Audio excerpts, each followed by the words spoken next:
Ito ang reading mo, Virgo. Welcome back to our channel. Now ay nasa mabuti kayong kalagayan while watching the channel. This is the general reading. Kayo nang bahalang magpalit-palit ng situation nyo sa reading ko.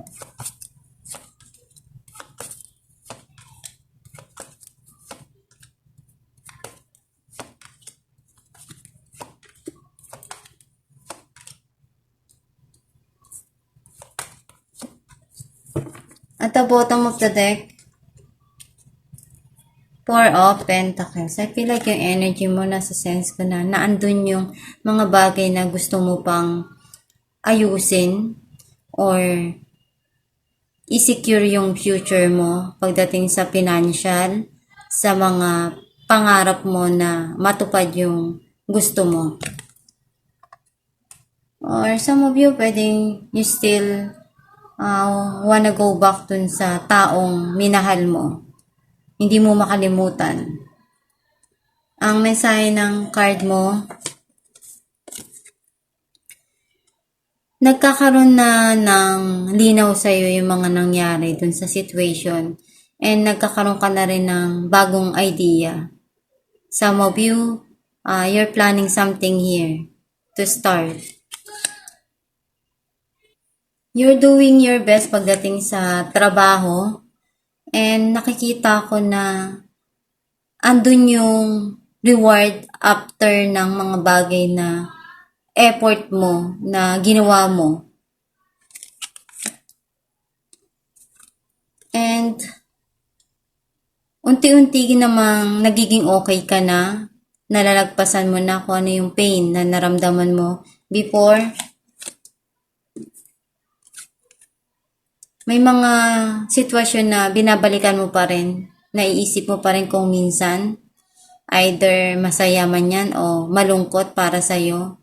And isa pa rin ito sa mga bagay na nagbibigay sa'yo ng memories na mahalaga para sa'yo.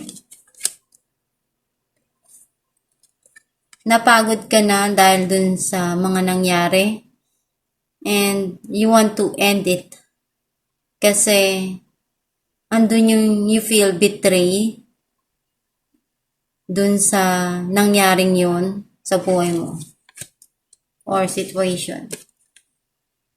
May mga opportunity na dumarating na sa'yo after na nangyari yun. Some of you, merong mensahe na darating.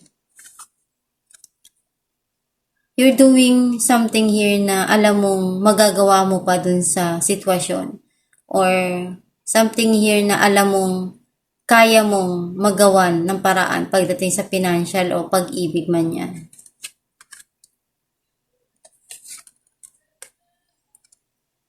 Nasaktan ka man dun sa mga nangyari sa past mo. Pinaiyak ka, umiyak ka, and you feel broke inside. Clarify natin ang Ace of Swords, Temperance, and Six of Pentacles. Kailangan mo lang talaga na habaan yung pasensya mo. And may mga bagay dito na darating para sa'yo. Some of you pwedeng tulong, regalo, or something here na blessing para dun sa mga bagay na gusto mo. Clarify natin ang Six of Swords, the Hangman, and Nine of Swords. Sometimes you feel sad kasi feeling mo hindi ka makagalaw, hindi ka makapag-umpisa. Clarify natin ang Ten of Swords, the Star, and Ace of Pentacles. Mayroon ka ditong pinagdarasal palagi, minamanifest na dumating. Blessing or something na alam mong malaki yung itutulong nun para sa'yo. Clarify natin the Magician, Six of Wands, and Seven of Cups. yung ginawa mong yun, alam mo kung ano yung tama para sa'yo. And nakikita ko na magtatagumpay ka dun sa mga desisyon or yung pipiliin mo. Clarify natin ang 8 of Pentacles. The Sun and Queen of Swords. Unti-unti nang nagiging okay lahat sa'yo, naghihil na, nagiging masaya ka na, and may mga bagay lang na gusto mo pang sabihin, itama, ayusin, linawin dun sa mga nangyari sa buhay mo. At ginagawan mo yun ng paraan. Clarify natin the Hermit, Ace of Pentacles, and 7 of Wands.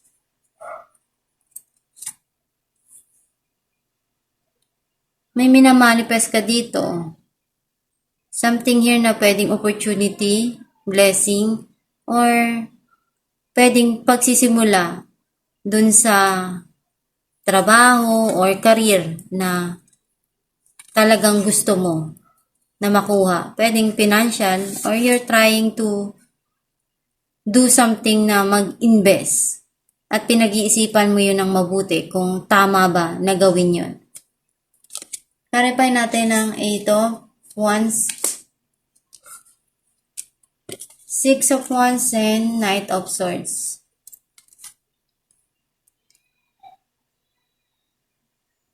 Itong darating para sa'yo, nakikita ko na nandun yung achievement, nandun yung promotion or something here na public recognition, pwedeng award para sa'yo na darating.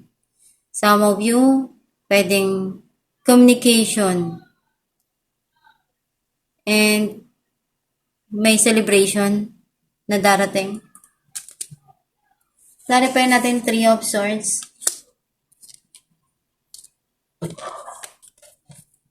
the Wheel, and Ace of Swords.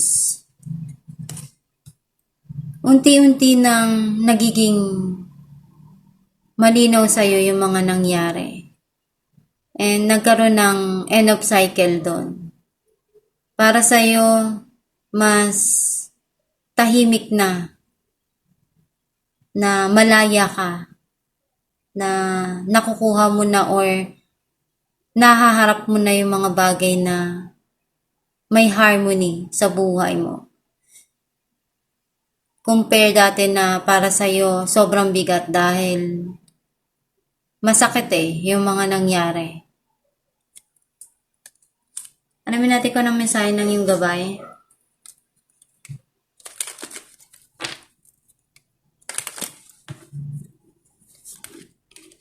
Life purpose. The purpose of your life is to serve in a way that brings great joy to yourself and others. Don't worry about finding your purpose.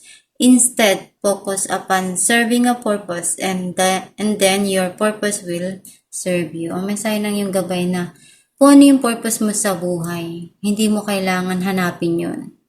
Hindi mo kailangan alamin yun. Kusang darating yun. Basta gawin mo lang yung magpapasaya sa puso mo, yung passion mo, kung ano man yung mga bagay na sa tingin mo nai-inspire ka na magawa yun.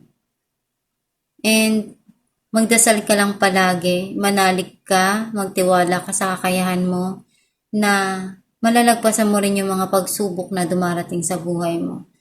Basta kapit lang, magpakatatag ka, and lakasan mo lang yung loob mo. Kung ano man yung mga bagay na dumarating sa'yo ngayon, may purpose yan. May mga rason yan kung bakit binibigay sa'yo yan. Dahil kailangan mong maging mas matatag para dun sa darating pa para sa'yo na sitwasyon or ibibigay sa'yo. Dahil alam ng Diyos kung ano ang yung mga bagay na nagawa mo, kung ano yung mga bagay na nararapat para sa'yo. Basta magtiwala ka lang at magdasal lang na ng taimtim. Gawin mo lang yung best mo dun sa mga nangyayari sa buhay mo. As long na wala kang nasasagasaan, wala kang nagagawang masama, gawin mo lang yung makakaya mo. At itong yung reading Virgo, kung nakaresonate ka, kindly comment down below. Thank you for watching.